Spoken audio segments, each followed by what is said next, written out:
বিশ্বনাথ ঘাট, পানপুৰ ঘাট, গহপুৰ গমেৰী ঘাট, ঠিক কাঠনিবাৰী ঘাটো তেনেকুৱা এটা ঘাট আছিলে।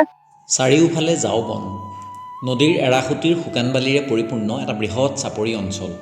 দেখাত সাধাৰণ যেন লাগিলেও এই এলেকাটোৰ আছে এটা বিশেষ ঐতিহ্য আৰু সোণোৱালী ইতিহাস। ব্ৰহ্মপুত্ৰ নদী আৰু বৰগাং নৈ সংগমস্থলী বিশ্বনাথ জিলাৰ অন্তৰ্গত এই অঞ্চলটোৱেই হৈছে কাঠনিবাৰী ঘাট। কাঠনিবাৰী ঘাট অসমীয়া সাহিত্যৰ এটা উল্লেখযোগ্য গল্প। এই গল্পটো লিখিছিলে সাহিত্যাচাৰ্য মহিম বৰাই। 1961 চনত এই গল্পটো প্ৰথম প্ৰকাশ হৈছিলে। এটা দীঘলীয়া গল্প। কাঠনিবাৰী ঘাটৰ যি উৎস, অৰ্থাৎ যি পটভূমিৰ কাঠনিবাৰী ঘাটৰ এই গল্পটোৰ সৃষ্টি হৈছিল, এয়াই হৈছে সেই কাঠনিবাৰী ঘাট। আৰু আমি আছোঁ এই কাঠনিবাৰী ঘাটত। এটা পৰিৱেশ আমি দেখুৱাম আপোনালোকক। এই সম্পৰ্কত প্ৰস্তুত এটা চুটি ভিডিঅ', আহকচোন চাওঁ।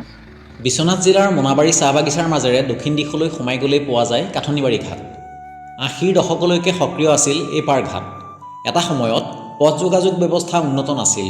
সেই সময়ছোৱাত ব্ৰহ্মপুত্ৰ নদীৰ উত্তৰ পাৰৰ এই কাঠনিবাৰী ঘাটে বিশেষ গুৰুত্ব লাভ কৰিছিল।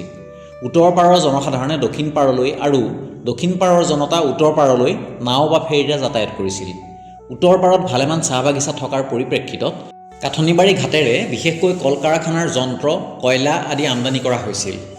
এসময়ত কাঠনিবাৰী ঘাট আৰু নগাঁও জিলাৰ শিলঘাটৰ মাজত ফেৰী চলাচল কৰিছিল।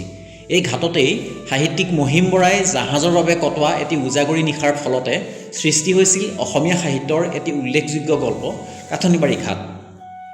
সেই সময়ৰ সমাজ জীৱনৰ ছবি, বিশেষ অঞ্চলটোৰ পৰিৱেশ, 70ৰ দশকৰ সমাজখন, যাতায়াত ব্যৱস্থা, সদ্যবিবাহিতা এগৰাকী গাভৰুৰ জীৱনলৈ নামি অহা অকাল বৈধব্যৰ পূৰ্বানুমান গল্পটোত ফুটি উঠিছে।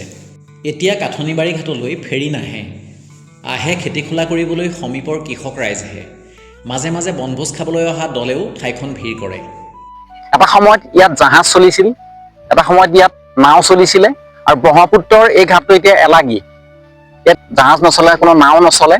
এতিয়া কেৱল এটা স্মৃতি হৈ পেলাই আছে ইয়াৰ বিশাল কাঠনিবাৰী ঘাট।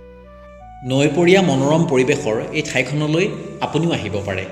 তাহানিৰ স্মৃতিবোৰে এতিয়াও অঞ্চলটোৰ ৰাইজক অৱশ্যেই ৰোমাঞ্চিত কৰে।